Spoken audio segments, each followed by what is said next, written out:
Nabi Sulaiman dipeseni sama ibunya, "Nak, kamu jangan meninggalkan qiyamul lail. Karena fa inna tarka qiyamal laili yad'ur rajula faqiran yaumal qiyamah."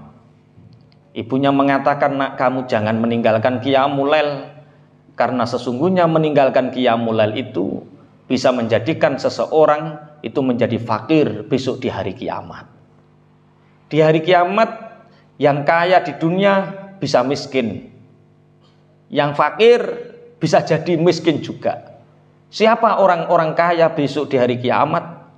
Orang-orang yang kaya besok di hari kiamat adalah orang-orang yang muwadzabah, yang mulazamah, yang menyelalukan qiyamul lail.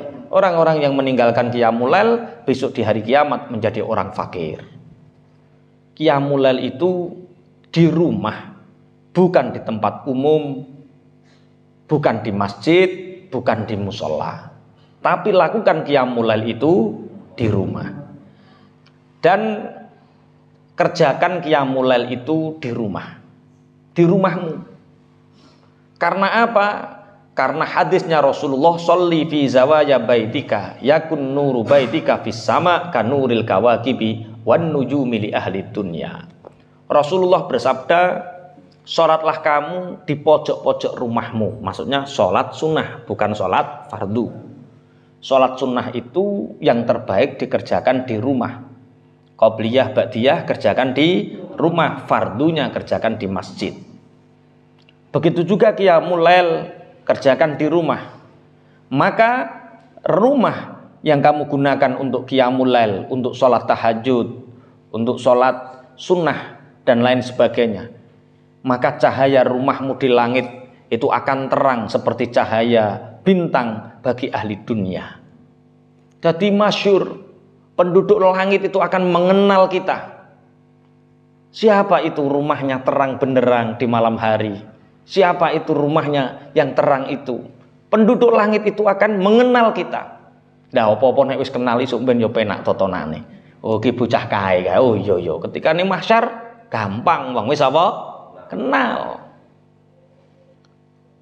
Selalukan sholat qiyamul lail di rumah. Di dalam hadis Sahih Bukhari Muslim, Rasulullah ugi dawuh. Rasulullah dawuh, "Afdhalus sholati sholatul mar'i fi baitihi illal maktubah." Sebaik-baik sholat adalah sholatnya seseorang yang dikerjakan di rumahnya kecuali sholat fardu. Jadi sholat yang terbaik itu sholat fardu di masjid, sholat sunnah itu dikerjakan di dalam rumah. Ojo mbok walik tahajud ning masjid, sholat kajat ning masjid, duha ning masjid, wah ya sholat fardu neng omah iku kuwale. Sebagian ulama-ulama salaf mengatakan, "Inna fadla sholatin nafilah fil baiti kafadlil faridati fil masjid." Sesungguhnya keutamaannya sholat sunnah di rumah itu sama utamanya seperti sholat fardu di masjid. Saking pentingnya sholat sunnah dikerjakan di dalam rumah. Dalam beberapa hadis yang lain Rasulullah dawuh, "Zayyinu buyutakum bis shalah." Hiasi rumahmu dengan sholat. Maksudnya sholat sunnah, bukan sholat fardu. Jadi sholat sunnah dikerjakan di rumah, sholat fardu dikerjakan di masjid. Suatu saat laqiya Isa alaihi salatu wassalam iblis. Nabi Isa bertemu dengan iblis. Lah otomatis Nabi Isa yo ngerti nek iki iblis. Nek kita yo nggak ngerti. Engko ndang ana wong liwat, kowe iblis yo ngono ya ora oleh. Apa anggap Nabi Isa to piye? Nabi Isa ketemu karo iblis dan dia tahu dia iblis. Bertanya ini Nabi Isa, "Ya iblis, as'aluka bil hayyil qayyum." Hai iblis, aku bertanya kepadamu atas nama Allah Al-Hayyil Qayyum, demi Allah Al-Hayyil Qayyum. Apa yang menyebabkan jasadmu bisa lemah dan badanmu bisa hancur, bisa terpotong-potong, bisa terputus?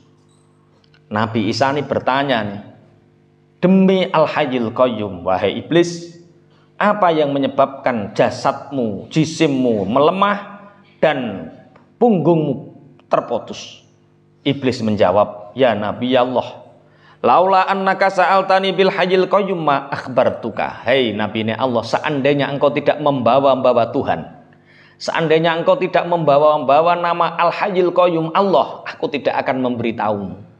Berhubung Allah mbok libatno, jadi aku yo kalah nurut.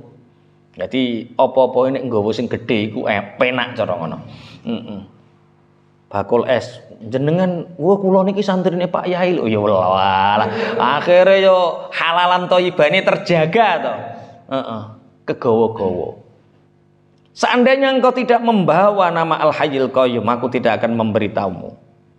Karena engkau membawa nama Allah Al Hayyul Qayyum, tak kasih tahu wahai Isa. Ammal ladzi yusilu jismi fasohilul khairi fi sabilillah.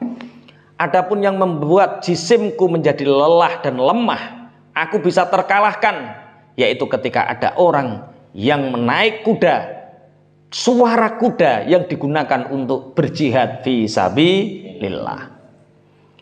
Wa ammal ladzi yaqta'u dhahri fa shalatur rajuli al fardhata fi masjidihi.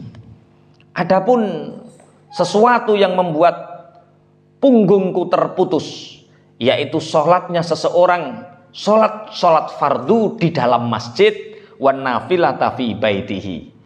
Ketika ada seseorang sholat fardunya di masjid, sholat sunnahnya di rumah, maka orang itu telah memotong atau memutus tulang punggungku.